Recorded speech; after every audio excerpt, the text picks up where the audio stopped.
Hello and good evening. We just want to take the time to welcome you who are watching this video and who are chiming in through YouTube. We want to give you a big shout out and say hello. So let's do that, everyone. Let's just give a real big shout out and say Hello. hello, everyone. Hello, hello, hello. Baruch Hashem Yahweh. Amen. Baruch Hashem Yahuwah. And before we get started, I'm going to be doing a little bit of a announcement. I'm going to share my screen, and I want to share with you the work that our brother Neil did for Covenant Calendar Club. Actually, he did this for the world. He did it for you. He did it for me. He did it for us. And I'm very grateful for the work that Tim and Charlene and Neil has put into providing us with free, easy access to resources. And Neil has listed everything down there. This is on the resource page, if you can see this okay. And as you reach down, it starts with the very first teaching that we had when we were blessed to meet Tim and Charlene personally in our Shabbat fellowship group. And they presented this teaching from Egypt all the way to Pentecost. When we left Egypt, from the Passover there all the way to Pentecost, and how the calendar just lines up to the literal day as to when we came to Shavuot. We were extremely blessed with this teaching, and from there we just said we've got to have more. We've just got to have more. And then we continue to go through these teachings little by little. Charlene and Tim bring us exciting new things, new to some of us. They've been doing specifically calendar study and digging for over 6 years in this particular topic. So these are individuals that Abba is called to do this assignment. Not all of us have the time nor the ability to do this. And so we're really grateful for that. But it starts off with Hebrew evening and Ben Ha'avrim. If you don't know what that word means, you want to click on this presentation. You can see it in either PDF form, or you can watch a rerun of the video on YouTube. And they continue to go through another real important one, 101, or Grammar 101. There is a 102, one further down, but these are placed in the order that they were presented. And if you go a little further down, you'll notice that we come across this one teaching down here that says the crucifixion according to John. And you'll notice that there's no recording here. Okay? And so we've been asked, where's the video? I want to see this video. I've got the PDF, but I really want to hear the video. I want to see the video. And so we're blessed to say that Tim is going to be sharing this video with us tonight. We're going to be recording it for you. And so we want to invite you to pass it on to your friends, family, those that you love and care about.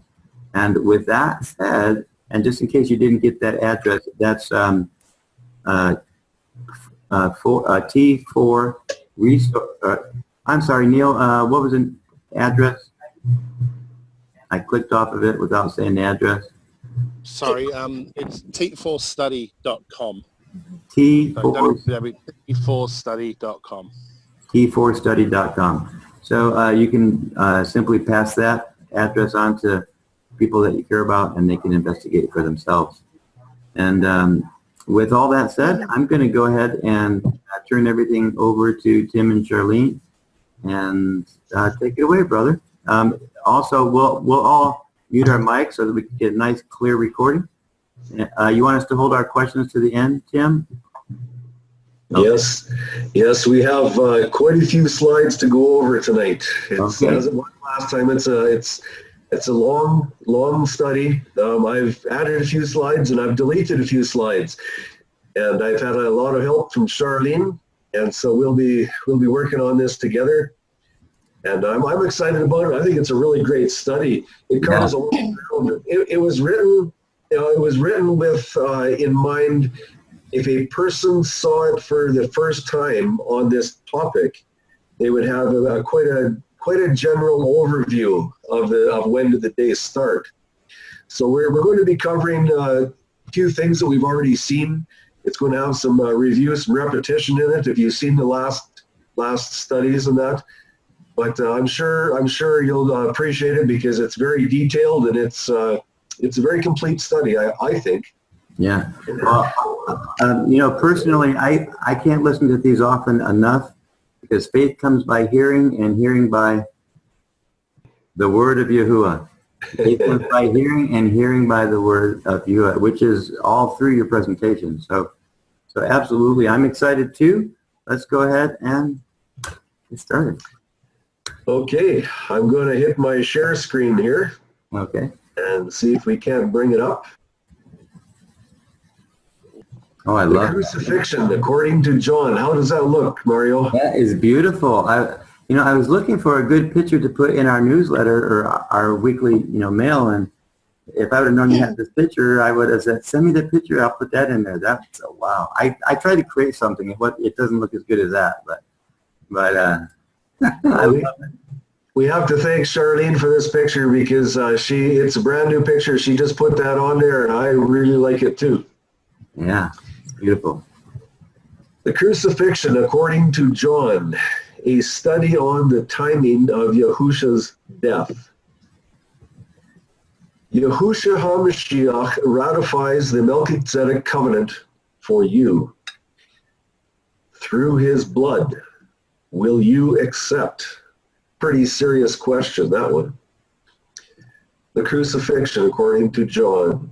The explicit purpose of this writing is to first ascertain the actual dates for the pre-crucifixion activities and events that occurred on Passover.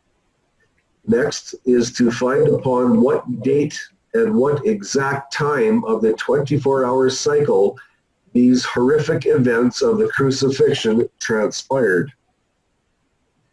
All scripture verses will be taken from the Scriptures edition, unless otherwise noted. This study incorporates the Kodesh Hebrew names. We're going to pick up the story starting at John 13. John 13:1. And before the festival of the Passover, Yahusha, knowing that his hour had come, that he should move out of this world unto the Father, having loved his own who were in the world, he loved them to the end. Inspired scripture claims Passover is on Abib 14. Verse 1 takes place on Abib 13. Verse 2. And supper taking place, the devil having already put it into the heart of Yehuda from Kirioth, son of Shimon, to deliver him up. Supper has ended. Supper is at the end of a late season, or end of the day. The Passover Seder meal always started in the night season. Exodus 12:8 gives instructions to eat the meal at night. Leil, H39:15, if you want to check that out closely. Therefore, because Yahusha was still very much alive at this time, we know for certain that this definitely was not the Passover Seder.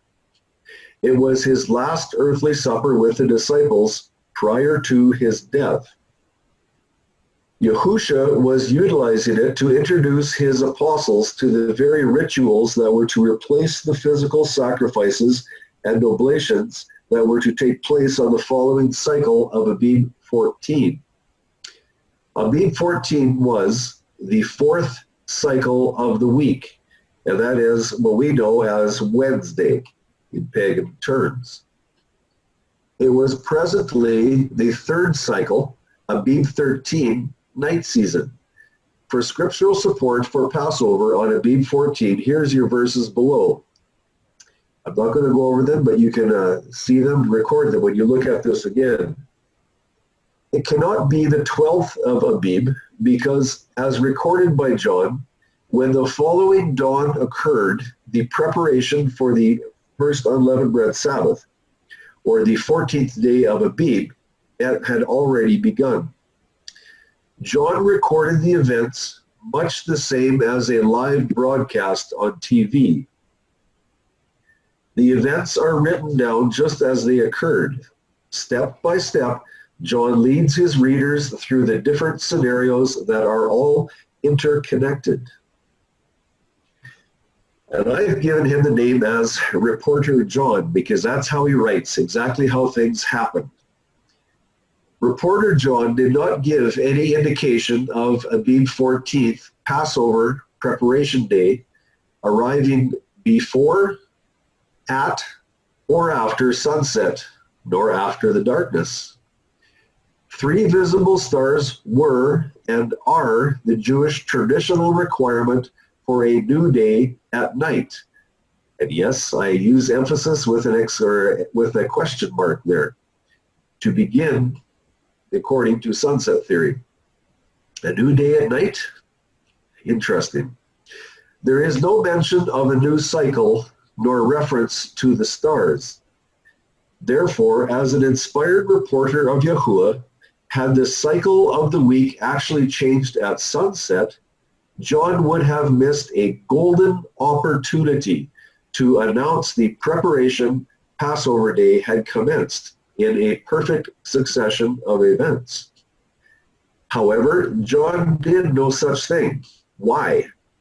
Did John blow it as a reporter? In this series of dawn studies, we have found that every cycle before a Sabbath of any kind on any cycle of the week is a preparation cycle. This has become very clear in John 19:31. You'll notice that. The scripture facts destroy our traditional mindset of believing that a preparation cycle must always occur on a 6th cycle, or Friday. With the cycle of Passover being ultra important, if the sunset had brought on the Passover cycle, then our reporter John, by not announcing it until John 19:14, would have made a very serious mistake. At this point, it becomes easy to understand that the sunset failed to change the cycle of the week. Abib 13 started at dawn and continued seamlessly through the sunset period without any date change whatsoever. Sunset theory has failed on this date. Reporter John's non-proclamation of time. Here's your sunset, and there is your dawn places. The last meal of the day has ended somewhere in this time frame, somewhere around sunset. According to sunset theory, the sunset would bring Abib 14 with the Passover immediately next in line. Yet, John's total silence on announcing the beginning hours of the Passover speaks thunderous volumes.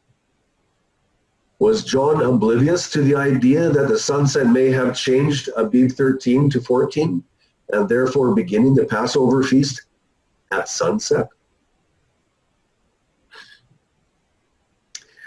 Upon which celestial event did John announce the start of the Passover festival? Was it sunset or was it dawn? Which one? This is what we're going to have a look at in this study. What time of the 24-hour cycle was it leading up to now? John 13:30. So having received the piece of bread, he, Judas, then went out straight away, and it was night. What time was it when Judas and the company began their evil mission? Night season, the exact same dated time period as when Yahusha sat down for supper with his disciples. There's been no cycle change, not yet. Our scriptures have not given us any indication of a cycle change yet. The natural sequence of events outlining time thus far, according to scripture, for Abib 13 are dawn, twilight, sunrise, morning, noon, through afternoon, sunset, evening twilight, darkness, and now on into the dark hours before the betrayal in Gethsemane. And still, it is Abib 13.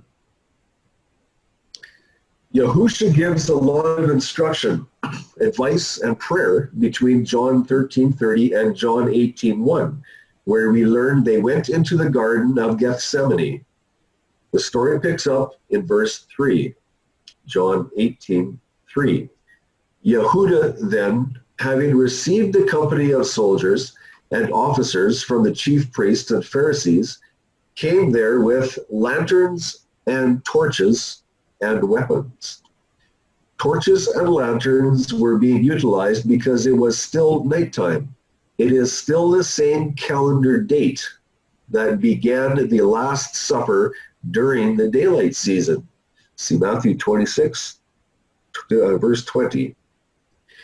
Or, to say this differently, it was the same 24-hour dated cycle that commenced with dawn. There is no documented transfer yet for an ultra-significant exchange such as Abib 13 switching to Abib 14, and that would be the preparation and Passover day. This is the same 24-hour cycle that John records as being before the Passover in John 13:1. Next verse.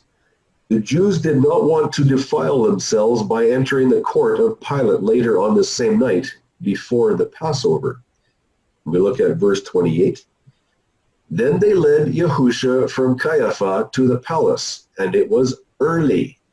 And they themselves did not go into the palace, lest they should be defiled, but that they might eat the Passover. The Jews knew full well the importance of timing. The problem is they believed the Passover cycle importance was mostly the Seder meal. Their observance of the Passover meal began at sunset, going into Abib 15. It is the night season of the capture in Gethsemane, and the light season is about to come on strong. The light season following his capture was the period of the crucifixion. So it is safe to declare this night season in Gethsemane as Abib 13, according to Yahuwah's covenant calendar. What time of the weekly cycle was it? And when it became day, the elders of the people, both chief priests and scribes, came together, and they led him into their council, saying, that day, at the beginning of day, is at dawn. After a very brief confrontation with Caiaphas, we read, in Luke 23:1, and the entire assembly of them, having risen up, led him to Pilate. This places Yahusha in front of Caiaphas at dawn, before sunrise. At this point, let's have a brief look at an inherent problem directly associated with sunset theory. A serious sunset theory problem. The Pharisees were already observing times by sunset theory, Luke 22, verse 66. And when it became day, the elders of the people, both chief priests and scribes, came together, and they led him into their council. There is your day, your dawn period of the day. On the right, Ben ha-arbayim, between the evenings, is, by statute, when the Passover lamb was to be slain. If you do not understand this phrase, Ben ha-arbayim, there is a complete study recorded on that, and I strongly suggest you have a look at that. It is extremely important. Ben ha-arbayim, between the evenings. You see the two evenings on either side of the Abib 14 light season.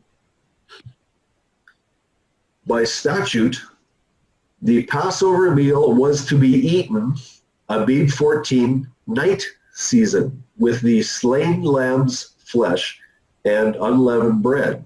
You'll read that in Exodus 12, 6-8.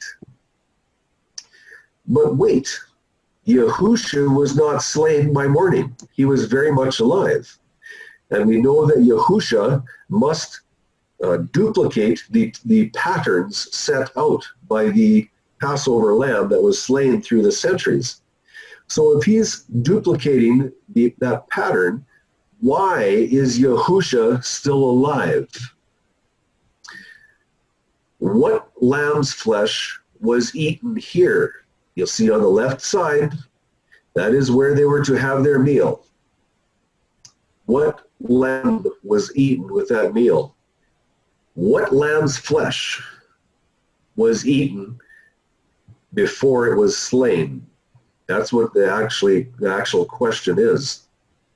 Let's read about it. Let the lamb be a perfect one, a year-old male. Take it from the sheep or from the goats, and you shall keep it until the 14th day of the same month. Then all the assembly of the congregation of Israel shall kill it between the evenings. That's where you find the phrase Ben ha-arbayim, between the evenings. And they shall take some of the blood and put it on the two doorposts and on the lintel of the houses where they eat it. Okay, I'm going to read that again. I want you to pay close attention. And they shall take some of the blood and put it on the two doorposts. Very, very, very important point. We're going to look at this real close here in a few minutes. Verse 8. And they shall eat the flesh on that night, roasted in fire with unleavened bread and with bitter herbs they shall eat it. Yet we're told that we're supposed to have Passover on the 15th. How can that be? There has been no exchange of a date between those two commands. It is the 14th night that the Passover lamb is to be eaten. Or I should say was to be eaten. When, as in date, and where was Yahusha standing at dawn awaiting his death sentence? If Sunset Theory's Abib 14 night had passed, with Yahusha standing before Pilate, why was he still alive? Somehow that pattern of the Passover slain Passover lamb, which had been happening for centuries, has not been fulfilled, if this is correct scenario. Where was Yahusha standing on this morning of Abib 14, according to Sunset Theory? Was the body of the lamb being properly disposed of, out of sight, as per statute of Exodus 12:10? Was his body out of sight, or was he at the very forefront of everyone? Could everybody see him very, very clearly when he stood in front of the rabble throng? The last 4 slides give us a clear picture of Sunset Theory's severe misalignment-itis, if you'll accept that word. Another perspective altogether different. Let's look at another consideration. The Passover in Egypt was the type. Therefore, Yahusha's crucifixion should perfectly mirror the timelines. The Hebrew letter He represents life. It was this letter that was placed on the door sills using the blood from the sacrificed Passover lamb. When Yahusha was crucified, his blood was applied to the spiritual door of life, which also physically enables us to partake in eternal life. Symbolically, his blood formed the He letter that was applied to the door himself. The night season darkness of Abib 14 had enveloped the area long before Yahusha was placed in the tomb. The question is, can Sunset Theory duplicate this timeline? John 10:7. Yahusha therefore said to them again, truly, truly, I say to you, I am the door of the sheep. Verse 9, I am the door. Whoever enters through me, he shall be saved, and shall go in, and shall go out, and find pasture. There's your letter Hey on the door. I remember when I first recognized this, it blew me away how serious this is. The Hebrew letter Hey represented life. It was this letter that was symbolically placed on the door sills using the blood from the sacrificed Passover lamb. Verse 8, and they shall eat the flesh on that night, roasted in fire with unleavened bread and with bitter herbs they shall eat it. Now I want you to notice this chart is made in sunset theory fashion, where the night starts the day, if you can get a handle on that. So this, on your left-hand side, this is where the Passover lamb was slain at the night, or for the night meal. And they shall take some of the blood and put it on the two doorposts and on the lintel of the houses where they eat it. Okay, let's look at the statute. And you shall keep it until the 14th day of the same month. Then all the assembly of the congregation of Israel shall kill it between the evenings. I want you to look at the time space between the tips of those two arrows on the left side and where the lamb was to be slain. How can they eat the blood, eat the flesh of the lamb that's slain 12 hours later, and what blood was put on the doorpost? If that lamb wasn't slain until the following light season, what blood went on the doorpost? The Passover lamb was slain approximately 21 hours after the Passover meal occurred. If that doesn't raise a red flag, I don't know what will. How come this can work? How come that we are taught this? Where did the blood for the door sills come from? Could the blood on the door sills possibly be the authentic Passover lamb's blood? On the left, where the arrow is, that's where the lamb was to be eaten. That's where the blood was supposed to be put on the door sills. And yet on the right, in the middle, at the end of the purple arrow, according to statute, that is where the lamb was to be slain. What blood was on those door sills? The impossibility of securing blood from the authentic Passover lamb a minimum of 12 hours before it was slain leaves another valid question. Could imposter blood used for the door sills possibly protect Israel from the executor of death passing over at midnight? The next slide is formatted in sunset theory fashion. Imposter blood from a lamb was placed on the door sills here.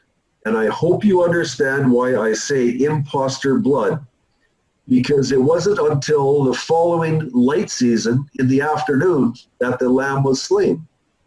So how could they get blood if the lamb had not been slain yet? That's why they had to use imposter blood, if sunset theory is correct. The Passover lamb was to be slain between the evenings, Ben Ha-Arbaim.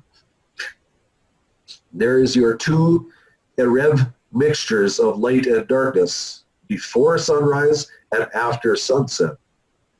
That is Ben Ha-Arbaim, Exodus 12:6. I want you to think about this question really, really carefully. Is anyone willing to speculate how many Israelites would have been protected from the executor who flew at midnight had there been imposter blood used? Had the blood of a broken statute been applied to the door sills would any of the Israelites, would they have survived?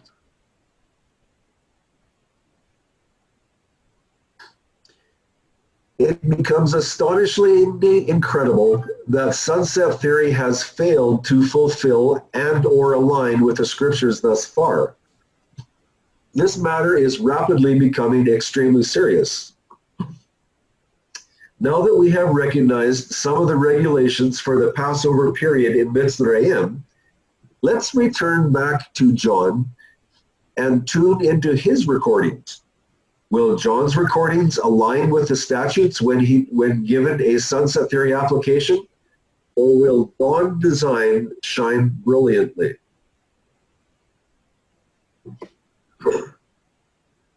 We will pick up with John 18:28.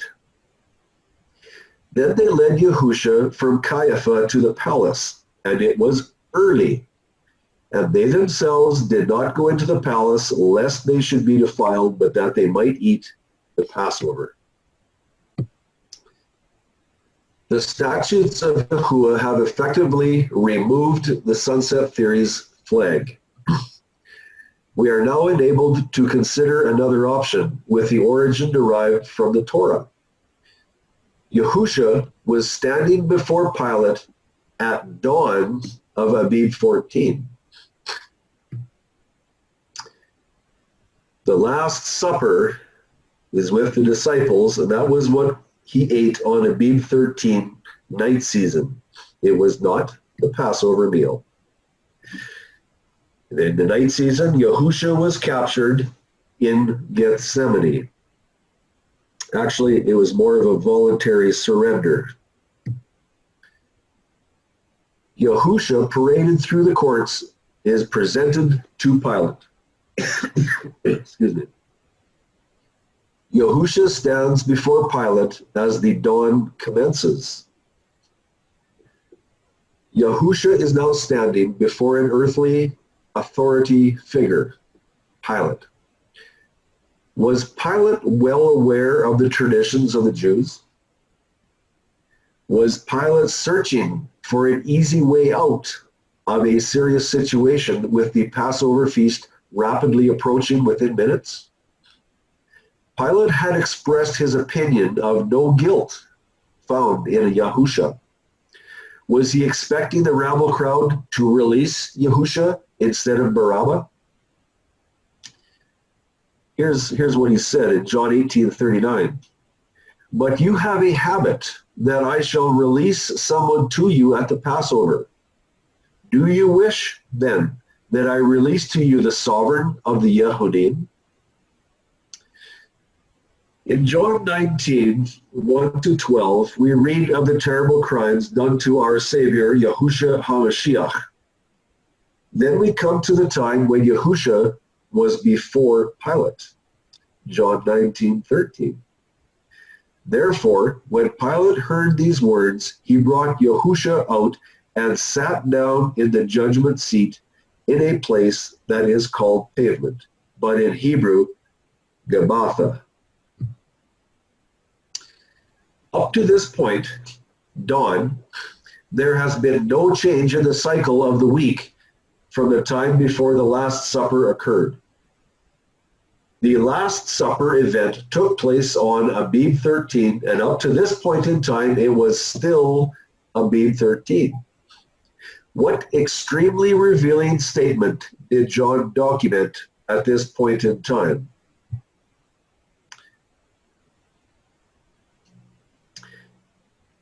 Remember, this is dawn. This is early morning. Yahusha is standing in front of everybody. And he's there up for discussion whether he is to be released or whether he's going to be a prisoner. What does John say about the timing? This is reporter John. He is documenting step by step exactly what is happening. What does he say? And it was the preparation. That would be Abib 14. The preparation of the Passover and about the 6th hour. And he said to the Yehudim, see your sovereign. So John is telling us at dawn. It was the preparation of the Passover. It had begun. Abib 14 had begun with the first light of dawn. Dawn, morning, or Boker, had arrived. With the new light on the horizon came the new cycle. Abib 14 had commenced with the new indirect sunlight before sunrise. The 24-hour cycle of Abib 14 would continue and culminate with the burial of Yahusha just before dawn of Abib 15, the first Sabbath of unleavened bread. Passover, Abib 14, a preparation cycle. Preparation for the first Sabbath of unleavened bread. Dawn, the starting point for all worship-oriented hourly counting, and especially for the Kodesh sacrifice. If you want to look up the times where it's mentioned, the times where it counts from dawn to specific hours of the day, these are your verses in your scriptures where the counting starts at dawn. And you can go through these and search them out. Light started the cycles from the first cycle of creation. Dawn was the time of commencement, the 0 hour for the final Passover sacrifice event. But wait, did not John record the dawn as the 6th hour in the same verse? Excellent observation. Yes, indeed, John did record this same time as the 6th hour. Was John severely delusional because of high stress? No. John was counting time according to the group which was his intended readership. They were a Gentile readership who understood when things were recorded in Roman reckoning. According to Roman reckoning, which is exactly the same system the world uses today, the new 24-hour cycle switches at midnight. Let's look at it from the scriptures. Yahusha stood before Pilate to be sentenced. What incident occurred there as recorded by Matthew? Does anybody remember this? Search your memories, because there is something that happened very clearly that shows Roman reckoning. Let's look at it. Matthew 27:19. And as he was sitting on the judgment seat, his wife sent to him, saying, have none at all to do with that righteous man, for I have suffered much today in a dream because of him. When did Pilate's wife's cycle start? How could her today start at dawn if she had dreamed and that today, according to the scriptures, had not yet arrived with the dawn? Pilate's wife says, today. And there you'll see the breakdown of the 24 hours. On the left, there's sunset, midnight, dawn. Then you go over to Abib 14, there's midnight, dawn again. Here's the verse again. Let's read it one more time. And as he was sitting on the judgment seat, his wife sent to him, saying, have none at all to do with this righteous man, for I have suffered much today in a dream because of him. When was her day?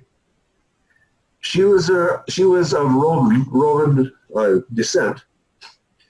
She lived in a Roman area. Her day started at midnight, and it ended at midnight. That's Roman reckoning. Her dream, the time that she could have dreamed was from between midnight and dawn, and she could legally, according to her civilization, she could legally say today, because that is how the Romans understood things. Midnight started their day. There is Roman reckoning. What does this do for our word? There's your 6 hours from midnight to dawn. Here's the verse from John. And it was the preparation day of the Passover. and about the 6th hour. And he said to the Yahudim, see your sovereign. If you look very carefully, you will now see that John was speaking with Roman people, and he was recording the event in Roman reckoning so that the people would understand it. When he said it was the 6th hour, he was counting from midnight for his Roman readership. He was meeting them where they are at. Here's Yahuwah's covenant calendar. It starts at dawn. The 24-hour cycle goes from dawn to dawn. When John recorded that at dawn it was the 6th hour, he was counting in the Roman style of accounting for the start of the cycle. His Gentile readership would then understand him fully. Yet in Yahuwah's divine institution set from creation, the dawn was the starting point of the Passover cycle of Abib 14. And that is what we saw with John when he announced at dawn it was the Passover, or preparation of the Passover. So John knew very, very well when the things began.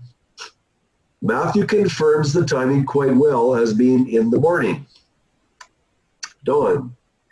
And morning having come, all the chief priests and elders of the people took counsel against Yahusha so as to put him to death.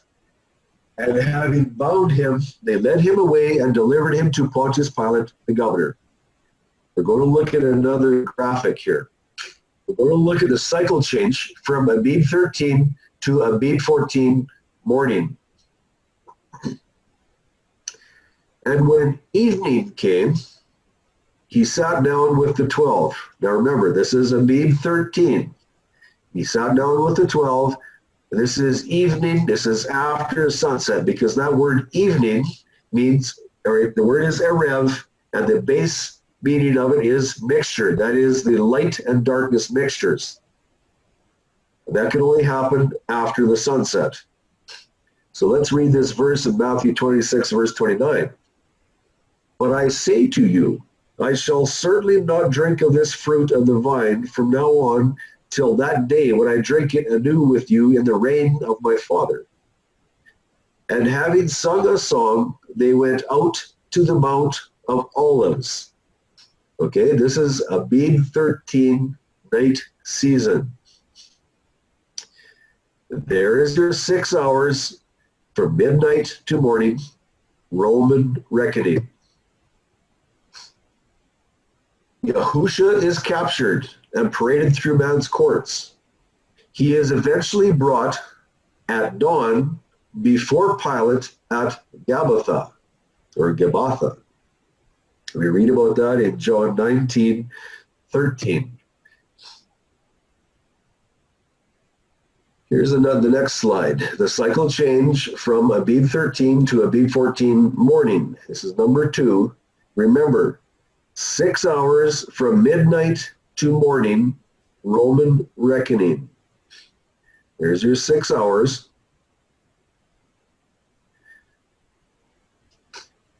John 19:14. And it was the preparation of the Passover, and about the 6th hour. And he said to the Yehudim, see your sovereign. There we are at dawn. There is your exchange. That is when the day changed from Abib 13 night to the Abib 14 late season. That is when Passover and preparation began. At the point of dawn, reporter John announces Abib 14. It was the very beginning of the Passover. The countdown to salvation, victory over death. Hallelujah. Yahusha had been placed upon the cross at the 3rd hour from dawn, as Mark records, Mark 15:25. And it was the 3rd hour from dawn, and they impaled him. There we are, Abib 14. There's 3 hours from dawn. Mark records the time from dawn. Mark 15:25. And it was the third hour, and they impaled him.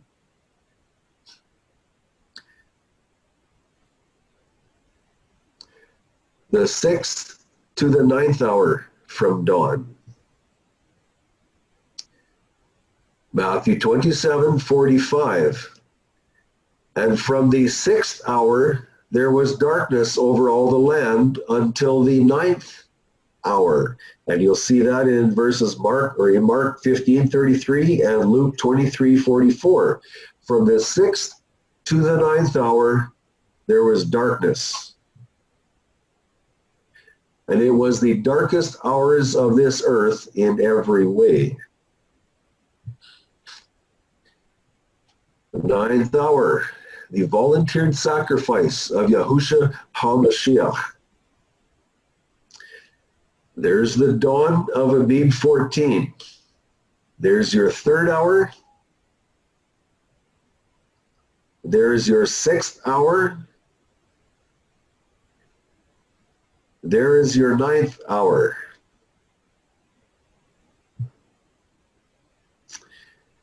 And about the 9th hour, Yahusha cried out with a loud voice, saying, Eli, Eli, lama sabachthani. That is, my El, why have you forsaken me? And Yahusha cried out again with a loud voice and gave up his spirit. Luke 23:44 and 46. And it was now about the 6th hour, and darkness came over all the land until the 9th hour. And crying out with a loud voice, Yahusha said, Father, into your hands I commit my spirit. And having said this, he breathed his last.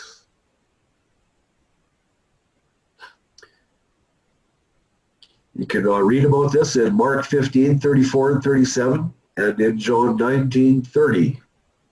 When you're doing your own study, I ask you to please read those. What were Yahusha's words at the last moment, as recorded by John? John 19:30. So when Yahusha took the sour wine, he said, It has been accomplished. And bowing his head, he gave up his spirit. What was accomplished? Yahusha accomplished, very basically, a complete life on earth without sin. A complete unraveling by living example of the Torah. The observation of the Moed worship feasts and festivals on Yahuwah's schedule before and after the crucifixion. That means no lunar timing, period. Also accomplished the transfer of the Aaronic priesthood through the last authentic Levitical high priest, John the Baptist, to himself, the Melchizedek high priest, forever. He also accomplished reestablishing the everlasting covenant in the Melchizedek order as given to Abraham and reaffirmed at Sinai. This was the same covenant that was broken by the golden calf event. And last but not least, most certainly not least, he sealed this everlasting covenant in the Melchizedek order with his blood and death at Golgotha, the everlasting covenant sealed permanently forever. We now come to an extremely crucial part of this study. It is this portion that will suggest a full paradigm shift in our belief system. This highly important portion has everything to do with the retrieval and burial of the emaciated body of Yahusha. To say that timing is paramount to this event in terms of this investigation into the start of Yahuwah's cycles is a severe understatement. The event recorded next needs our full attention. we will be focusing directly on the timing of when Yosef of Ramathaim asked for and retrieved the body of the Mashiach. This next event is directly referencing the evening, Erev, mixture of light and darkness. To help our memories, we are going to look at a few Hebrew definitions for this word, Erev, evening.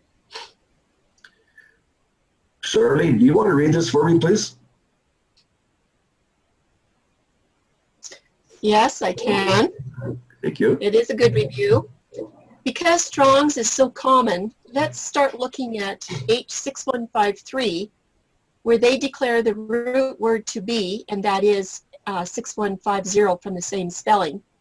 So we'll look at 6150 first. It's Erev with 6148 through the idea of covering, and that is with a texture like to grow dusky at sundown or to be darkened. That would be toward evening. The next number is 6151, also Erev, to commingle, mingle, and mix, all of these mingling terms. Now 6153 is the word that we're looking at, Erev as well, and it is from 6150. First definition is dusk. The second definition can be day, and then evening tide. That is an old word, evening tide. We don't hear that much more. And also night is one of the definitions. And back to 6151, from 6148, the web, or that is a transverse threads of cloth, like the woof is one of them. And this is also a mixture. It can talk about a mixture of people, mingled people, or mixed race. And of course the threads in a cloth are woof and warp. So the base theme of this word is a mixture. And I just would like to make a note, I think it was on slide 18, when Tim said that it was between the evenings, he was meaning between the mixtures. Mm-hmm. Yes, that's right. Very good. Thank you, Charlene. The etymological dictionary of the Hebrew language, Erev. Some definitions apply to light, and it is to set, said especially of the sun, to enter, to go in, to go down. It became evening. It grew dark, sunset, evening, mixed, to mix, was mingled, mixture, and woof.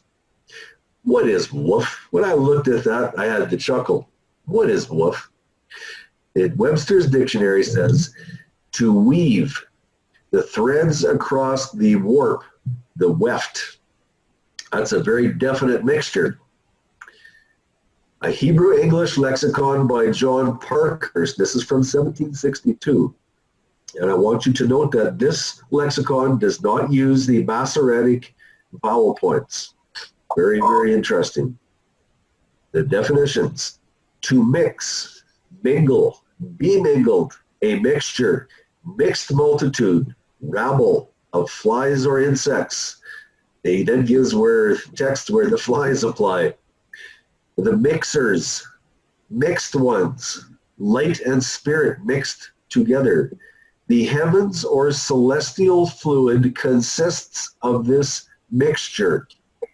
To be darkened, duskily obscured. Ben ha-arbayim, between the evenings. Now look at his comment. Or more literally, between the mixtures. At sunset, when the cool dark air mixes, or night air mixes with it. The evening air from the western or darkened part of the heavens begins to mix with the day, which mixture continues till night. When the day is overpowered, the darkness prevails, and the mixture of daylight ceases. Very, very clear descriptions of that word erev, which we get in English as evening. Gesenius Lexicon, according to the opinion of the Karaites and Samaritans, which is favored by the words of Deuteronomy 16:6, the time between sunset and deep twilight. Notice this next little bit, please. The Pharisees, however, and the rabbinists considered the time when the sun began to descend to be called the first evening, Arav, or Arab, little evening, when it begins to draw toward evening, and the second evening to be the real sunset. So now I need to ask you a very direct question. If this time, afternoon, when the sun begins to go drop down or move in the sky between 12 noon and 3, how often have you seen darkness begin a mixture with light? Between 12 o'clock and 3 o'clock, or between 12 o'clock and 6 o'clock even. When have you seen darkness become a mixture with light? So I ask you, how is it that the Pharisees and the rabbinists can declare an evening and a Rev mixture when the sun is in the sky? It's something to think about. Note on this, I better read the second definition here. Foreigners, strangers, hence foreign kings who made alliance with the Israelites. On the second definition, we see once more the theme of mixture. I find the comment made about the Pharisees and rabbinists' concept of the Erev evening beginning at noon extremely interesting, to say the least. No, not in a positive way. When a Rev mixture or mixing is applied to time, as in a cycle of the week, there are only two periods within one 24-hour cycle where a mixing of light and darkness can occur. The two periods that, because of indirect sunlight, allows a mixing of light with darkness. In the morning twilight, before sunrise, the light overtakes the darkness. That is a mixture. After the sun has set, the darkness is allowed to overtake the waning light of the sun. That is another mixture, your Erev mixture. Without light, there can be no mixing of light and darkness, and the opposite is true also. After the sunrise and before the sunset, direct sunlight prevails, and the mixing of light cannot occur. Here is an illustration for clarity's sake. There's your dawn and your sunrise, your sunset and your dusk on the right. Between the sunrise and the sunset, that is where you have direct sunlight rays. And I say there is no mixture possible in that space. I do not believe that darkness can mix with the light when the sun is in the sky. I should make an exception to that, and that is at the crucifixion, and that would have been at the plagues in Egypt. That was by a divine intervention of Yahuwah himself. Okay, the bottom box, Erev light mixtures. You'll see the one on the left is before the sunrise. The one on the right is after the sunset. There is your Erev light mixtures. One morning twilight, Erev mixture. One evening twilight, Erev mixture. Between those 2 points are, or is, Ben Ha-Arbeim, between the evenings. And you'll find that first and foremost in Exodus 12:6.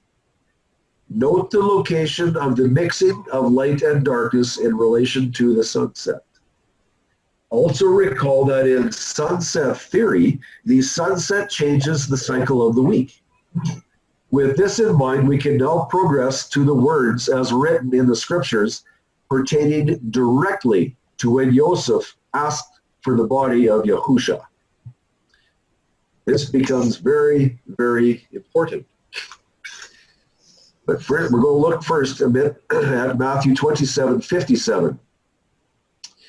And when evening came, there came a rich man from Ramathaim named Joseph, who himself had also become a taught one of Yahusha. Note very attentively that in the Hebrew edition of Matthew, the very word erev appears for evening. The Greek editions have the word opsius appearing. Let's read it out of Strong's, G3798. Opsius, late, evening, either from 3 to 6 o'clock p.m. From 6 o'clock p.m. to the beginning of night. Does that fit your Hebrew definitions? Let's look at Thayer's lexicon.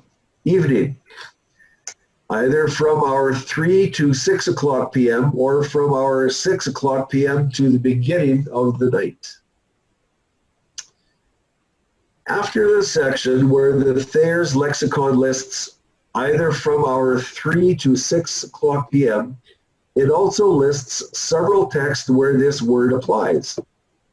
Very significantly, it also lists the Matthew 27:57 verse seen above.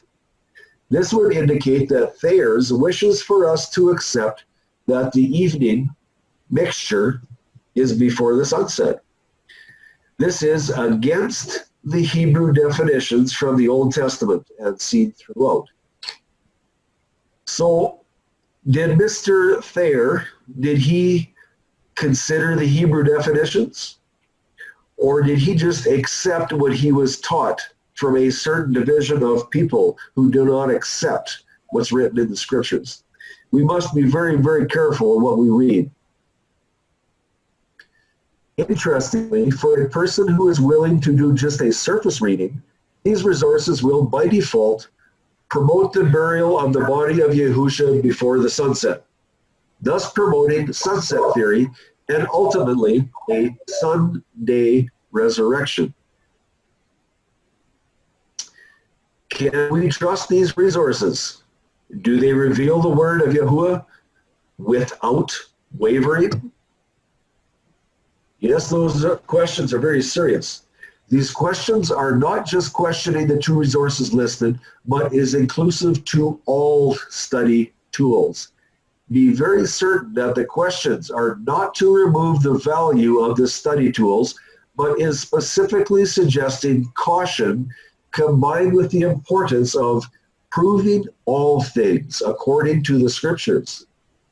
We're going to see this done further on in this study. The extremely important questions are, when did Joseph ask for the body of Yahusha? Was it before the sunset? Was it at the sunset? Or was it after the sunset? Many, many, many people have missed this, read the scriptures for years and years and years, and somehow just overlooked this little small detail that is just shakes the earth. The Hebrew edition of Matthew tells us Joseph asked for the body of Yahusha when the evening mixture had already begun to occur. We will be carefully searching for clues to see if the scriptures support the Greek definitions of evening before the sunset. Joseph requests the body of Hamashiach from Pilate. This is number one. This is your Abib 14 late season. That is the dawn of Abib 14. There's your third hour. That is when he was nailed. There's your sixth hour. And that began the darkness until the 9th hour. There's your sunset. Are you ready to see more scriptural proof that the sunset does not change the day?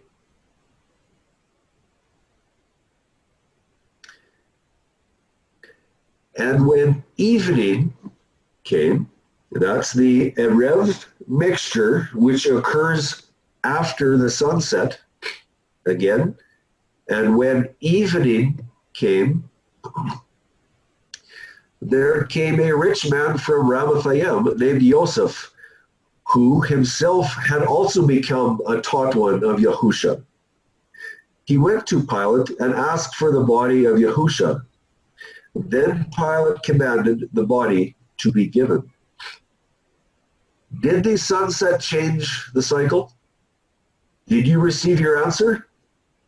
Not yet. Pay careful attention to the next slide and Mark's statement of timing.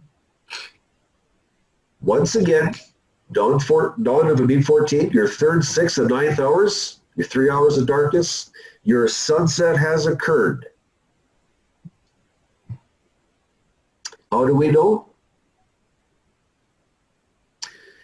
Mark 15:42. And when evening had come, because it was what? It was the preparation. Mark is telling you in no uncertain words that after the sunset had occurred, it was still the preparation day. It was not Abib 14 or Abib 15 Sabbath. It was still Abib 14 and it was still the preparation. What was it? It was the day before the Sabbath. Remember, it is coming to darkness now, and yet it is still the day before the Sabbath. Yosef Aramathaim, a prominent council member who was himself waiting for the reign of Elohim, came boldly, went into Pilate, and asked for the body of Yahusha. Okay. If the body of Yahusha was not even asked for until the sunset had occurred, how can we have a burial before sunset? How is that possible? More witnesses needed? Mark has just informed us that the evening mixture had arrived. Sunset, by default, had passed. The twilight of mixing light and darkness was occurring. Mark then recorded quite clearly that indeed it was still the preparation cycle of the week, and yes, it was still the cycle prior to the first Sabbath of unleavened bread. Not enough proof? Has this solidly proven that sunset does not change the days? No, it's not sufficient. We will continue our search and will most definitely recall the words of Mark. Luke's account does not specify the evening when Joseph requested the body. However, we will soon see clearly that Luke's account is in full agreement with Matthew, Mark, and John. Luke 23:51. He was not agreed with their counsel and deed from Ramathaim, a city of the Yehudim, who himself was also waiting for the reign of Elohim. He, going to Pilate, asked for the body of Yahusha. Before the next graphic, we must examine this word, epiphosko. And I beg of you, I plead with you, remember this word, epiphosko. This is the Greek word seen in Luke 23:54, which describes the situation during the preparation and burial process of the body of Yahusha. This word, epiphosko, has been translated as was approaching and is directly referencing the first Sabbath of unleavened bread. Yes, this is extremely important. Strong's. Epiphosko, G2020. To grow light, to dawn. Thayer's lexicon, Epiphosko, to grow light, to dawn. Now, I have just given us a bit of a caution about using these study resources. And here I come, I deliver these same study resources to you. Why? Because Charlene and I have studied for many years, and we have proven solidly through many, many studies that this scripture or this definition is absolutely correct. It aligns with the full scripture front to back. So we know that epiphosko means to grow light and to dawn. When this word is used, the certainty is that whatever the context is, that object is beginning to become light. Now, this statement may seem really mundane and a moot point, but it must be said. Epiphosko does not mean to grow dark, as the light season does after the sun has set. This point is going to become ultra important very soon. However, there is another very interesting word that needs commenting on as well. It is Strong's G1448, igizo. And the definition: to bring near, to join one thing to another, to draw or come near to approach. In this next graphic, we are going to read a text that this word could have very easily been used instead of epiphosko, to grow light. Why would Yahuwah allow the word epiphosko to be entered into the scriptures when the word egizo, to draw near, to approach, could have been just as easily used? I want you to think about that question. How come epiphosko and not egizo?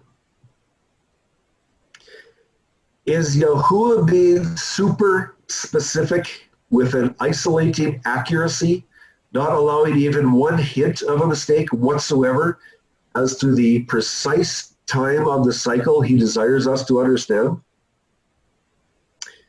Is that the reason for the word epiphosko? You may not understand this question just yet. Do not be disturbed, for we will address it before this study is over. But if you can, please keep this question in mind when you see the next selection from Luke. Here's your timing of the burial process of embalming HaMashiach. This is Luke's version, his recordings. And of course, there's dawn of Abib 14, your 3rd hour, your 6th hour, your 9th hour, and the sunset has occurred. What does Luke have to say? He had already asked for the body of Yahusha. It was given to him. And what does he record in verse 53? And taking it down, he wrapped it in linen and laid it in a tomb hewn out of the rock where no one was yet laid. Is there a better time for preparing the body of Yahusha for burial than on preparation day? Is there a better day? I can't think of it. Wait, Luke, what cycle of the week was this? Luke 23:54. What does Luke tell you? This is the nighttime. Remember, he did not ask for the body of Yahusha until after the sun had set. And he's telling you, he took it down, they're wrapping it in linen, he's doing the preparations. And this was not a 1 or 2 hour preparation. The body of Yahusha was lacerated beyond belief. That blood was dried into his hairy body. He was a man, he had hair in his body. that blood was dried into the lacerations, into the hair. It was a caked mess. It was coated in little hard clots. The sun had dried it on the cross, and they were preparing his body to Jewish customs. That means his body was clean. When it was put in the grave, that body was clean, and the ladies made absolute certain, because they were checking on it, they were making sure it was done properly. After all, this was our and their Mashiach. Are they going to slam him into a body bag? No. It took hours to prepare his body for burial. It is the night of embalming. And what does Luke say? Luke 23:54. And it was preparation day. No, it was not a Sabbath. What was the Sabbath doing? The Sabbath was approaching. And if you look at that arrow, the bottom arrow, it points to when the dawn is coming. And the Sabbath was approaching. Why approaching? What is that word? Approaching. Epiphosko. To grow light. The night of embalming the body of our Mashiach had taken place. It was coming on to dawn. And what does Luke tell you? It was the preparation day, and the Sabbath was approaching. That means the Sabbath was going to grow light. Another look at the burial process from Luke. What cycle of the week was this? And it was the preparation day. And the Sabbath, dawn, was approaching.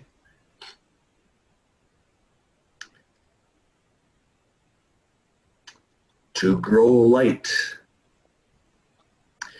Abib 14 night season grows light into the Abib 15 unleavened bread Shabbat. There is your dawn of Abib 15. That is your first Sabbath of unleavened bread. Question. What if Luke had recorded in the scriptures that it was the preparation and it was drawing near, Gizel, to the Sabbath? Is it possible that the time of the cycle could easily be said to be before the approaching sunset? Or is the word in the scripture highly defined? Yahuwah did not allow the word Igizel, or however you say it, to be written.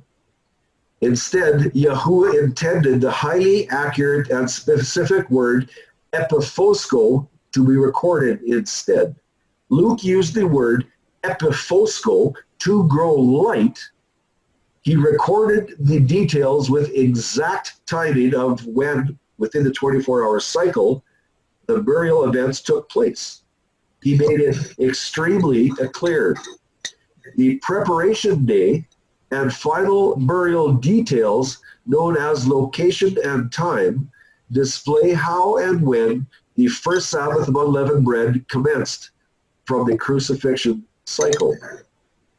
The unleavened bread Sabbath was approaching, growing light.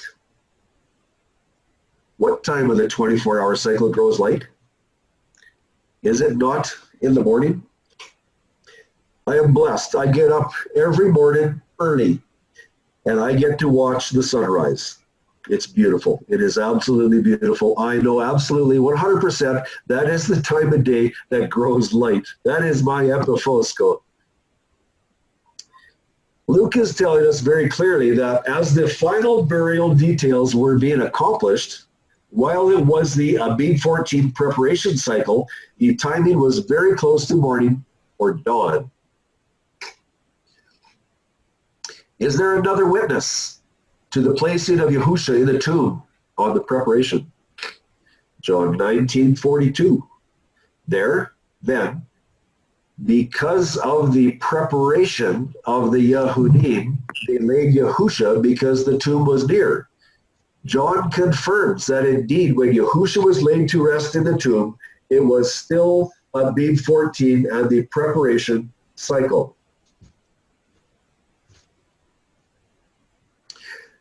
Let's now consider Luke's final witness to Abib 14 ending at dawn as the first Sabbath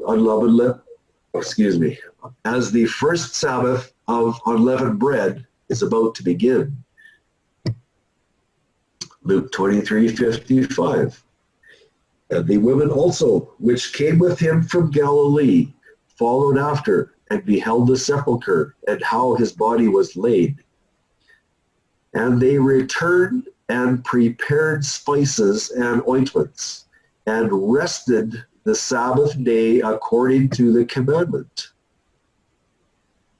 These were the last-minute preparations just before dawn, which is seen in the word epiphosko, to grow light. The two Miriams, starting at dawn, rested on the first annual Sabbath of unleavened bread, which was on the 5th cycle of the week, also deemed as a high Sabbath.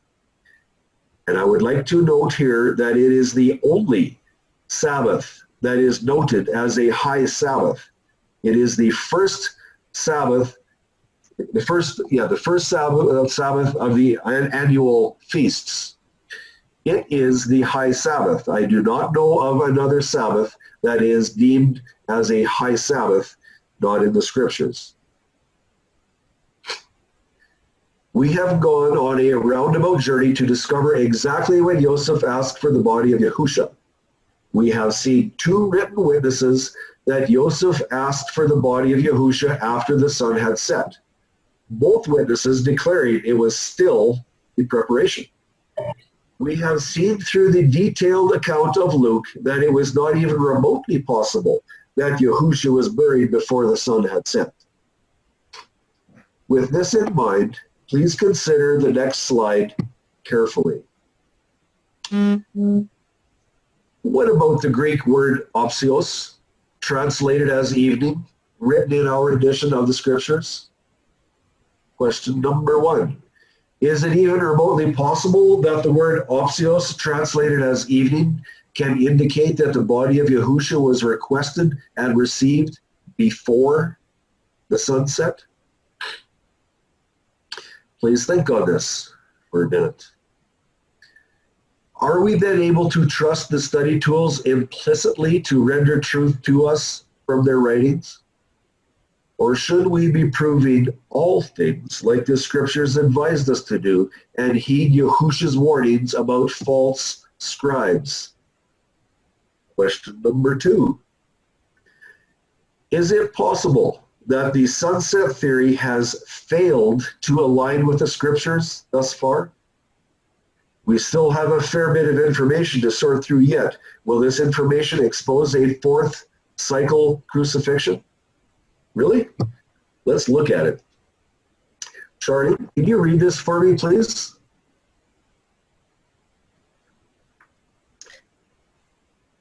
Slide 66, you want me to go through that one?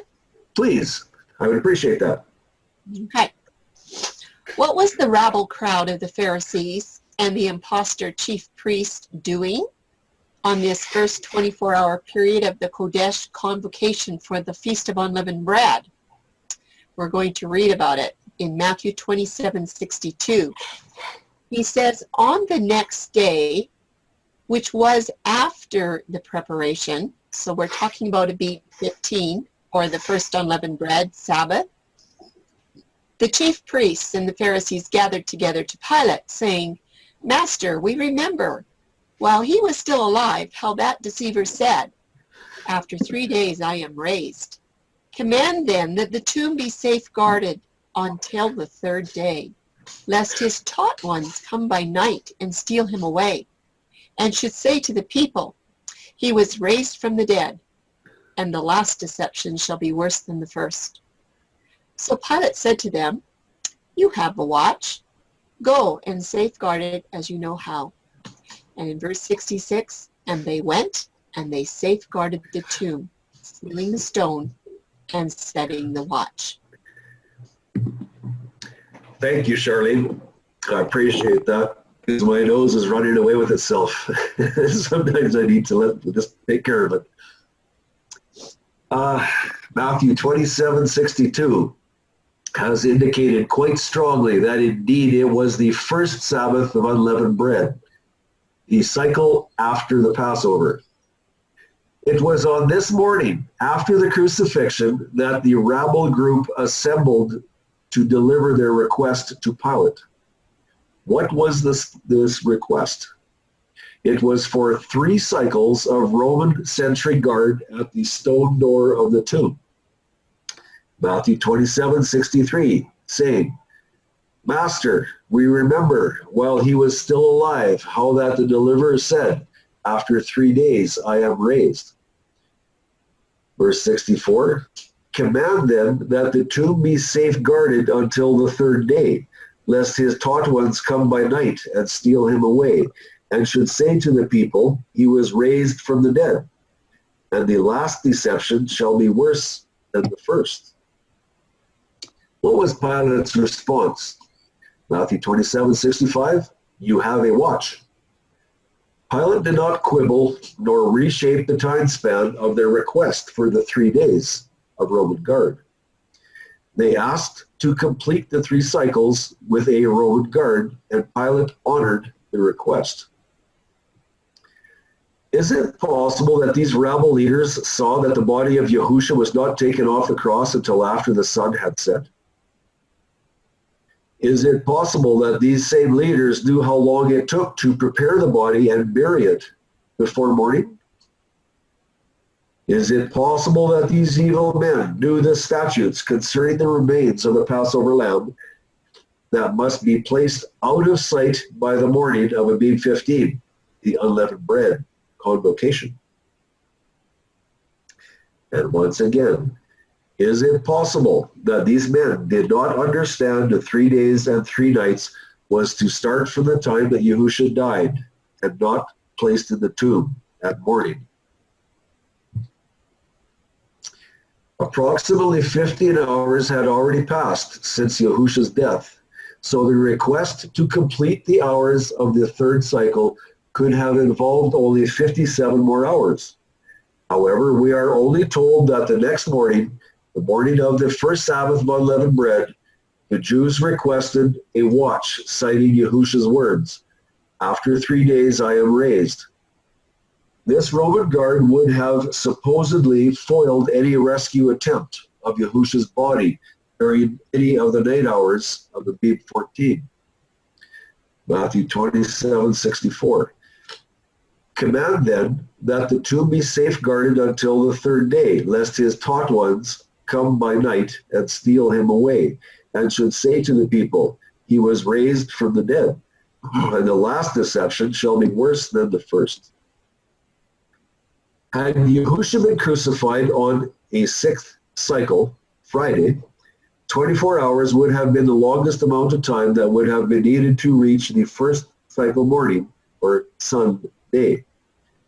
Pilate did, however, give permission for a Roman guard based on Yahusha's words quoted by the Jews. The 3 full cycles of Roman guard, as requested, was delivered. That was from the morning of the 5th to the morning of the 1st cycle, Thursday to Sunday. Point. The reason to look closely at the factor of Pilate allowing a Roman guard is that it provides another witness for the 72 hours when Yahusha was under the influence of death's darkness. The difference is that the Jews of the time understood the time frame of 3 days and 3 nights to be from the 5th cycle to the 1st cycle, Sunday morning. Now we come to some information that demands serious attention. Mark has recorded the actions of the ladies after the first Sabbath of unleavened bread. Mark 16:1. And when the Sabbath was past, Miriam from Magdala and Miriam, the mother of Yaakov and Sholomah, bought spices to go and anoint him. We have 2 options with this verse. Number 1, we can apply it to the 7th day Sabbath of the week. Number 2, we can apply it to the first Sabbath of unleavened bread. If we apply it to the seventh-day Sabbath, it will mean that the ladies purchased the spices as the dawn from the Sabbath to the first cycle of the week was occurring. This presents a very serious statute observance problem. The verse in Mark says the Sabbath was past. That means the dawn had already come to fruition.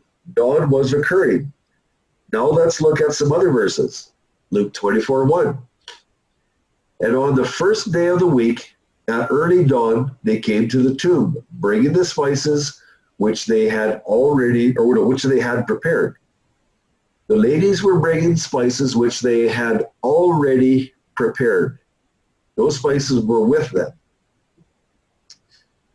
Before proceeding, the exact Sabbath must be determined, high Sabbath or weekly Sabbath. At what point did the ladies have time to prepare the spices they had just bought? The scriptures tell us the Sabbath was past. That means that dawn was in full occurrence. Yet John records the timing of their arrival as while it was still dark. The time frame for the ladies to buy the spices at approximately 5 to 5:30 a.m. in the morning and preparing the spices as they were approaching the tomb is very difficult to imagine. Issue number 2. The other option is for the ladies to find a place to purchase the spices already prepared at dawn. Issue number 3. Is Mary Magdalene included in every group of ladies? Considering the former points, proceed with caution before dealing with a difficulty. Option number 2. The Sabbath that is recorded as being past in Mark 16:1. Here we go, I'll read it again. And when the Sabbath was past, Miriam from Magdala and Miriam the mother of Yaakov and Shalomah bought spices to go and anoint him. This is none other than the first Sabbath of unleavened bread on the 5th cycle of the week. Here we're going to look at some graphics. Buying spices after the Sabbath was past. There's your Abib 15 unleavened bread Sabbath night. That is the 5th cycle. The first Sabbath night season of unleavened bread, the 5th cycle, has been completed at dawn of Abib 16 Friday. All the ladies had observed the unleavened bread Sabbath as recorded in Luke 23:56. Here we see the dawn of Abib 16. That is your 6th cycle, or Friday in pagan terms, your 6th cycle preparation day. This is the preparation for the 7th-day Sabbath. And if you remember when John announced it, there was a preparation for the first Sabbath of unleavened bread. Well, this one is the preparation for the 7th-day Sabbath, and it is on Abib 16. What does it say about this? At dawn, the 16th, the ladies had the entire 24 hours of the preparation cycle before the 7th-day Sabbath began to purchase and prepare the spices and ointments. The preparation cycle was the time frame when the ladies did their spice preparations. So when they arrived at the tomb with the spices, which they had prepared, Luke 24:1, the spices were ready for immediate use. We're going to look at the transition of time in the tomb to Resurrection Day. The ladies purchased spices and prepared them on Abib 16, the preparation cycle of the week just prior to the 7th-day Sabbath. There is your 24 hours of the preparation cycle. Dawn to dawn. This is where they bought spices. There we go to Abib 17 at dawn. This is your seventh day Sabbath. Abib, yeah. There is 72 hours from Yahusha's death. 72 hours is equal to 3 days and 3 nights. There is dawn of Abib 16 to dawn of Abib 17. Okay, let's look at a little bit better look. Crucified. Abib 14, at your 3rd hour.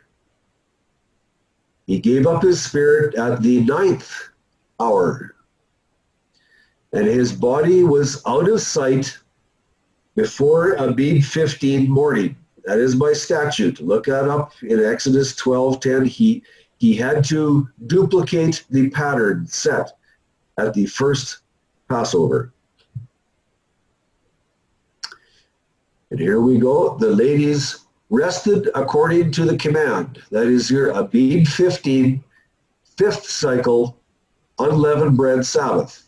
You'll see that in Luke 23:56.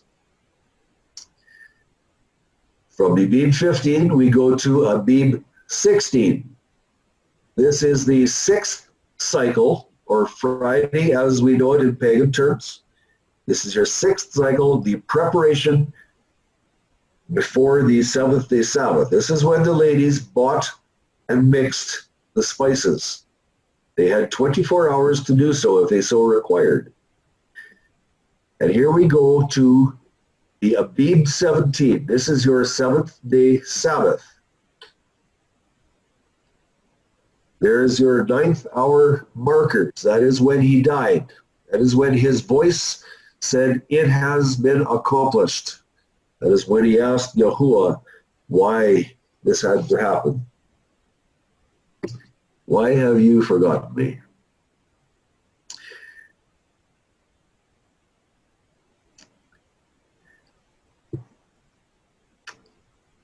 There is your 72 hours, which equals 3 days and 3 nights. That goes from Abib 14, on upper left-hand corner, crucified, to the 9th hour on your right-hand side on the 7th day Sabbath. Your 72 hours in the heart of the earth. It's time for a short break. I'm going to clear our heads for a bit here. Anybody that knows me knows I love flowers. This is a flower from Nicaragua, and yes, purple is one of my favorite colors, just in case you couldn't tell. Here on the right is one of the most incredible little flowers you ever saw. I absolutely love this thing. It looks like a baby bottle brush. It is so cool. Next, we arrive at a very interesting part of the scriptures. It is a tricky part in a very detailed study, so the facts will be revealed as simply as possible. Scriptures are to be considered in this order. John 20, verse 1. Charlene, do you want to read this for me, please? Yes, I will. Now, the reason that we're putting the scriptures in this order, you will see, I hope. Generally, we like to do Matthew, Mark, Luke, and John, the way they're written in the Gospels. But for this part of the study, when we're talking about all the Marys and the women that are coming to the tomb, we need to put the scriptures in this order, so pay attention. We're going to start with John 20, verse 1, and I want you to notice how many of the women are mentioned by John. He says, on the first day of the week, Miriam from Magdala came early to the tomb while it was still dark, and she saw that the stone had been removed from the tomb. Now, I did put in there, it was only Mary of Magdala, and she did not come with spices. There is no record that Mary came with spices. That is really important. Then in Mark 16, verse 2, let's consider this scripture. Look what he has to say. And very early on the first day of the week, they, so he's talking about more than one person, they, and when you do the study, it's all of the other women except Mary Magdalene. Very early on the first day of the week, they came to the tomb when the sun had risen. You will find that Mark gives very, very interesting details, so there's absolutely no questions to be asked. Then in Luke 24, verse 1, Luke says, and on the first day of the week, at early dawn, they, this is all of these other women except for Mary Magdalene, came to the tomb bringing the spices which they had prepared. And Tim went into that very well, that they prepared those spices on the 6th cycle of the week, which was the Friday. And now we will do Matthew 28:1. What I'd like you to notice as well is Matthew is quite vague. You cannot understand Matthew unless you do the other scriptures in this order. And this is what Matthew says.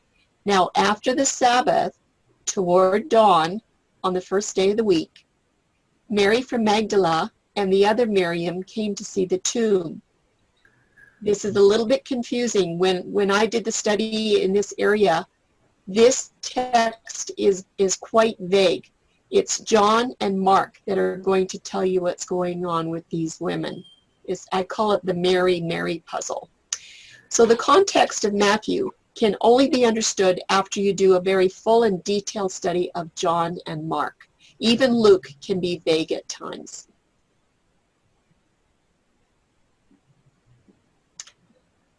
Would you like me to keep going, Tim? Yeah, go ahead, please. Okay, Mark is very clear. I like the book of Mark. He's going to have the details that the other ones won't have. He always seems to solve the puzzle, and John is very good as well. But Mark is quite clear. The first rays of sunlight in the dawn were beginning to shine when the lady arrived at the tomb. This is all of the ladies except for Mary Magdalene. And because he's going to talk about her later on in verse 9, and we won't be doing that tonight. But he talks about these other ladies first. Matthew is telling us that the Sabbath was ending just as the dawn began to occur. However, Matthew is not detailed enough for the reader to gather the correct information upon his version alone. Matthew emphasizes other information that is missing from the other gospel accounts. And he does not give details for Mary Magdalene, not like Mark and John do. Luke is also somewhat vague, but he does agree with Mark and Matthew to some extent. It was the first cycle of the week, and it was early in the morning when all of the ladies approached the tomb at the rising of the sun. Now I have in there all of the ladies except for Mary Magdalene, because she was no longer at the tomb when the sun started to rise. What about John? John has decided to put an interesting view into his writings. John claims it was still dark and it was still the first cycle of the week. And John is the only one that talks about Mary Magdalene in a lot of detail, and John is the only one that does not talk about the other ladies. That's interesting too. We have just been learning from the scriptures that Yahuwah's cycles start with the dawn. Why then does John come along and he stirs up the pot by saying that it was still dark and it was the first cycle of the week? Would this have anything to do with Mary Magdalene? Because John does not mention any of the other women. That's just a really tricky little piece that took me a long time to figure out. But John doesn't mention the other women, only Mary Magdalene. And we can go to the next slide.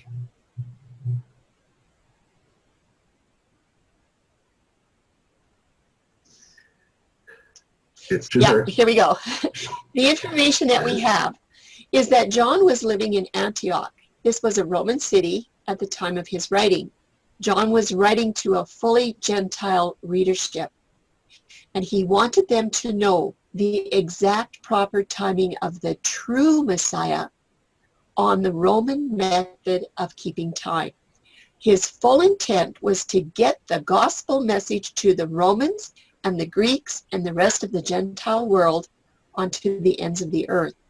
And back then in their society, just the way we have it today, the start of the cycles of the week were deemed to commence at midnight. That's the way it is today.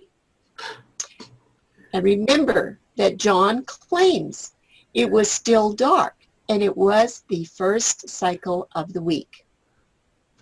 And I hope you're remembering some other things too. Let's read it again. John 20, verse 1. And on the first day of the week, Miriam from Magdala came early to the tomb while it was still dark, and she saw that the stone had been removed from the tomb. With a careful examination of the four gospel writers, John is the only one that gives ultimate detail on only Mary from Magdala. He doesn't even mention the other women. And I wonder why. And this is the reason. Because he is an eyewitness to what was happening with Mary from Magdala. When she had arrived at the tomb very late on the Sabbath hours, it was still dark. She did not come with spices, but she was seeking for her master. And I believe she didn't bring any spices because she actually believed that he was going to resurrect. She knew she wouldn't be anointing his body, although she helped prepare the ladies, or helped with the other ladies in preparation of the spices on the Thursday on Leavened Bread Sabbath. Okay, Tim's going to do the charts. Okay, here we go. John 20, verse 1, writing of the first cycle of the week in Roman reckoning. Starts here at midnight. It's Abib 17. This is your Sabbath night. Midnight to dawn is 6 hours. John 20, verse 1. And on the first day of the week, Miriam from Magdala came early to the tomb while it was still dark, and saw that the stone had been removed from the tomb. Mary was there alone. At this point, she reported to Peter and John what she had found. Nothing. It appears their master is missing, perhaps stolen.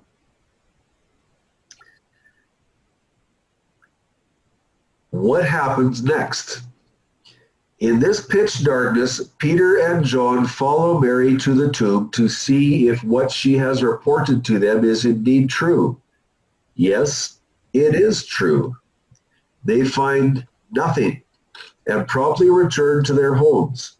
For some reason, they were not with the other disciples. They believe Yahusha is missing, but do not believe he is risen, according to John's personal experience and account in 20 verse 9.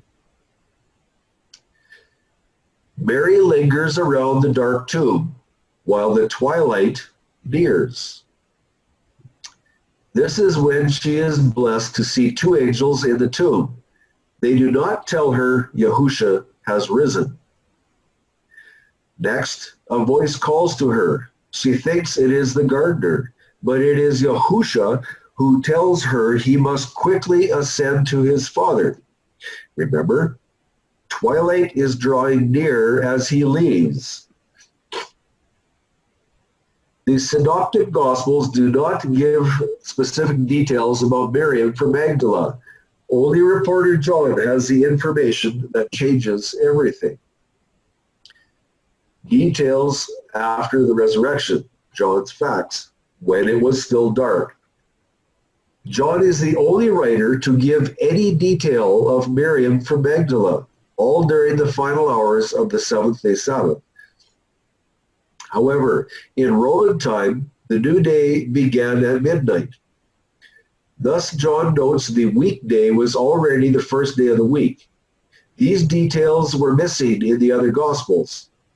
John does not mention the other women because those details were well covered in the Synoptic Gospels. However, after the account of Miriam Magdala, John skips directly to Yahusha's appearance with the disciples, saying, "Then the same day at evening, being the first day of the week, when the doors were shut," that's 20 verse 19, "with intense detail, the new day did not begin at evening on the first day of the week." We're going to look at this a little more. Details after the resurrection. Synoptic facts, when the dawn begins. Matthew, Mark, and Luke give details about all the other women only when the new day arrived with light on the first day of the week. Mark specifically says, "at the rising of the sun," chapter 16, verse 2, so there is no mistake. There are many Marys involved in this account. All three writers mention Miriam from Magdala distinctly, however vaguely. These other women all arrived at the tomb after Mary Magdalene was there during twilight and sunrise, and they had prepared spices. Miriam from Magdala did not have any spices. The other women also encountered the angels and Yahusha only after he had visited Mary Magdala and returned from his heavenly mission. Through John, we see Mary Magdalene was favored above all. Yes, according to Roman reckoning, for a Gentile readership, it was indeed the first cycle of the week while it was still dark. John was not writing out of sync with his intended audience. This knowledge brings Matthew, Mark, Luke, including the two Miriams, and John into full agreement with complete scriptural alignment. There is no discrepancy now. Before we move on, there is a serious matter that needs to be addressed. Matthew 28:1 will once again be quoted from the Hallelujah Scriptures edition this time. Matthew 28:1. Now after the Sabbath, toward dawn, on one of the Shabbatot, Miriam from Magdala and the other Miriam came to see the tomb. An erroneous claim has been produced to claim the original word Shabbatot must always be referencing a Sabbath cycle. This is a false and misleading claim. For more information that will give full clarity by 6 witnesses, texts from your scriptures, please ask for the study named Sabbath or Sunday, the first day of the week. It will be sent to you pronto. Moving forward. Question: what unique incident transpired at the tomb at the dawn of the first cycle of the week? We know full well that the tomb was already empty well before dawn, as Miriam from Magdala was there while it was still dark. But there is something else that is very fascinating. An interesting little incident took place that gives a massive hint that Yahusha was observing the feasts and festivals even after the cross. Yes, Yahusha was leading by example. 1 Peter 2:21. This is one of his examples. We will be reading again from the Hallelujah Scriptures, once again, for it gives the meaning closest to the original words.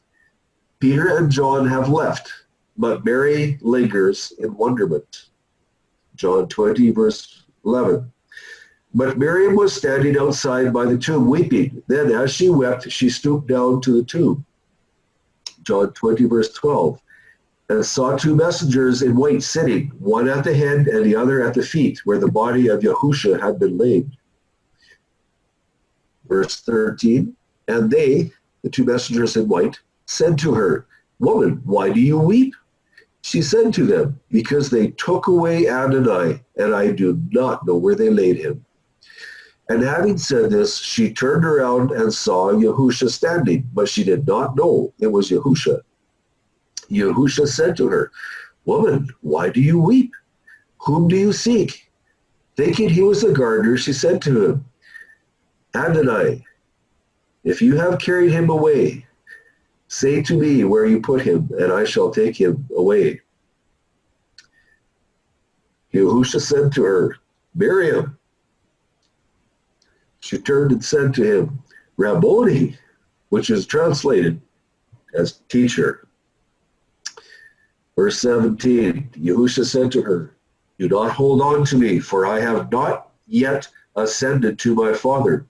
But go to my brothers and say to them, I am ascending to my Father and your Father, and to my Elohim and your Elohim. Where did Yahusha assert he was traveling to? I am ascending. That's a pretty solid statement. I am ascending to my Father and your Father, and to my Elohim and your Elohim. Yahusha was ascending to our Father Yahuwah. But why is the question? What cycle of the week was it presently? The dawn brought forth Yahuwah's first cycle of the week, and most importantly, the first cycle of the week after the first seventh-day Sabbath within the feast of unleavened bread. Now, I know you may not, some of you will understand the full importance of that statement. Some of you won't. If you don't, just hold on and keep this thought in mind. This is a very, very serious statement. Saying this is important is a massive understatement. It is huge. For a few thousand years, the Feast of the Harvest, the wave sheaf, had been prophesying of this most specific event. Yahusha, being the antitype, the first portion of the harvest, and I'm going to say that again, the first portion of the harvest, needed to ascend to Yahuwah the Father to present the first portion of the harvest for acceptance. That first portion of the harvest was Yahusha himself as the ultimate sacrifice. And having triumphed over death, Yahusha was the actual first fruit harvested from the grasp of death. Yahusha needed to present himself before Yahuwah in the heavenly court for inspection and judgment to see if his sacrifice would be accepted or not. It was at this time, the first cycle of the week after the seventh-day Sabbath, and I might just add, you can read all about that in Leviticus 23, that the wave sheaf offering had been presented for thousands of years. It was on this same cycle that Yahusha ascended to heaven and presented himself to the Father. And yes, that is in strict accordance with the words and statutes found in Leviticus 23. Yahusha asked Miriam to not hold on to him as he did not want to be delayed at all. Yahusha carried through with his intentions to fulfill the observance of the Feast of the Harvest, the wave sheaf, after his death, after the cross. Yahusha left us an example of observing the feasts forever. When? Just hours after his resurrection. Yahusha informs Mary of his travel intentions. This is the first cycle of the week, and it is after the seventh-day Sabbath. This is Abib 18. It is the first cycle. Leviticus 23:15.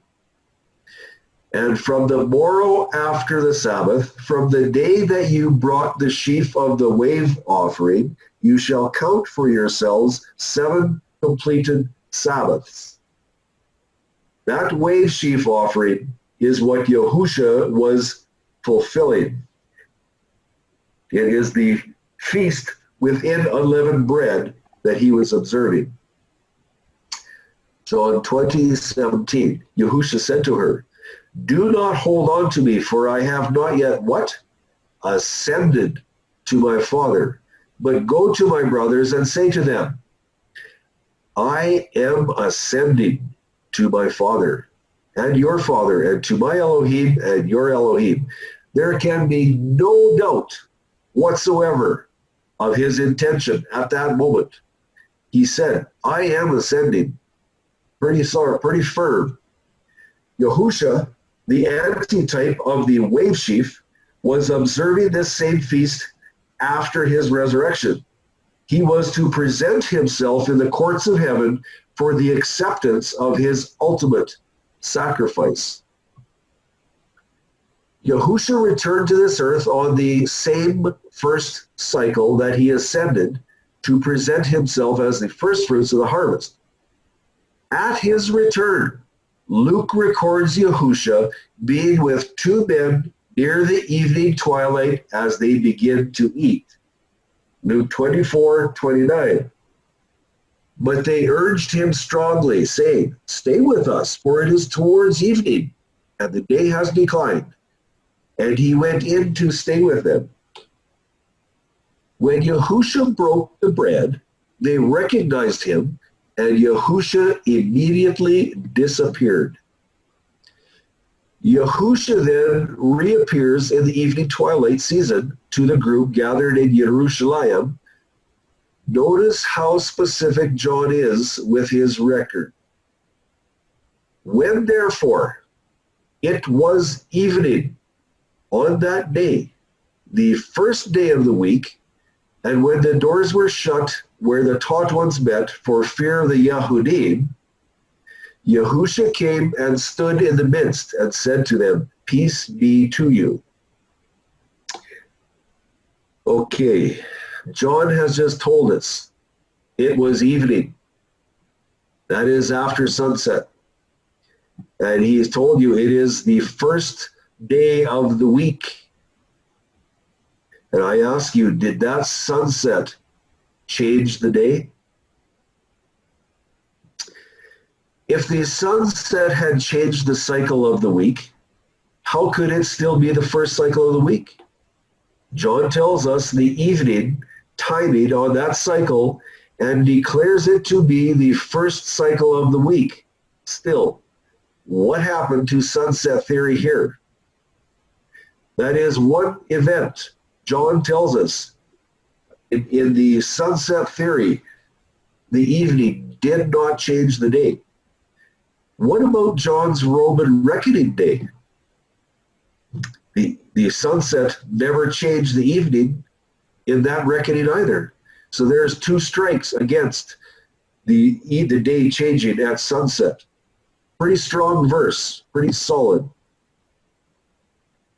How many times can sunset theory fail before it is considered false? 5, 4, 3, 2? How about once? How often can an institution of Yahuwah fail? Once? Really?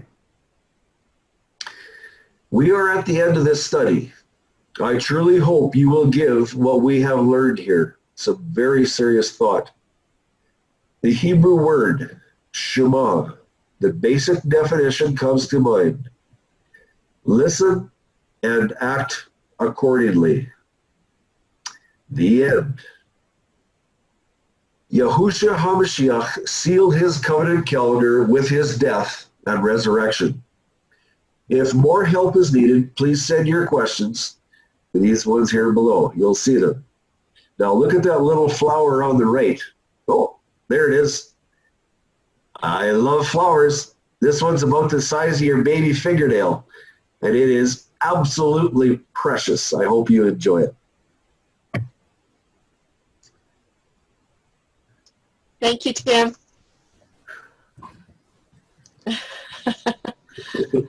Thank you. Boy, Very welcome. I think the study may bring up some questions. So you guys need to be checking our emails for those questions, huh? Very good. Any comments or questions?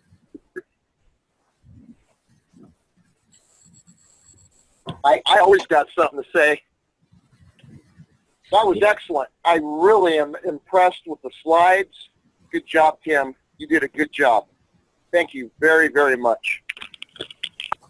Gotta thank Charlene too. I had a lot of help with it.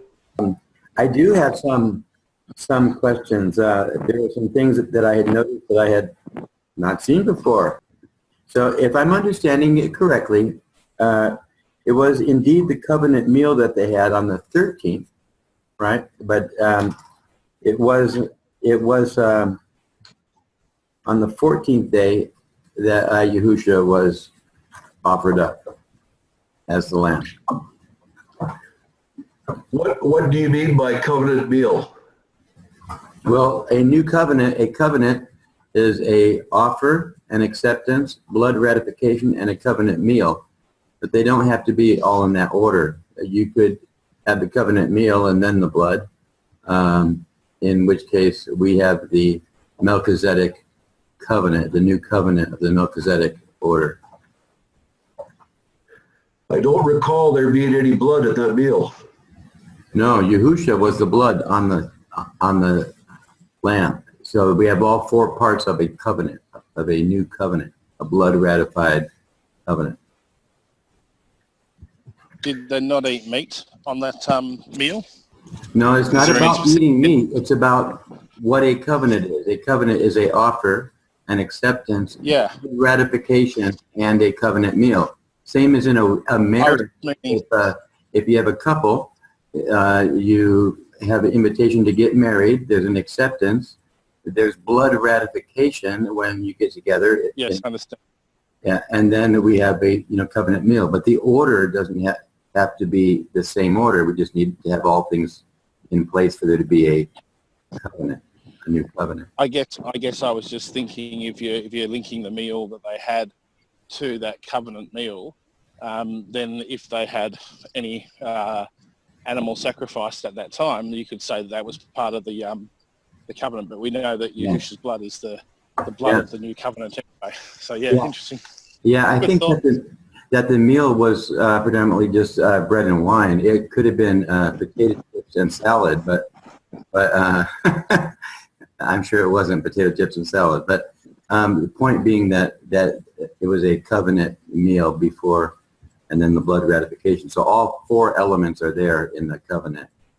But that meal, my main question was, it was on the 13th, right? Mm-hmm. Yes, and the other thing too that as far as covenant, I can see Yahusha giving them replacing the lamb. He's saying you don't need to eat the lamb.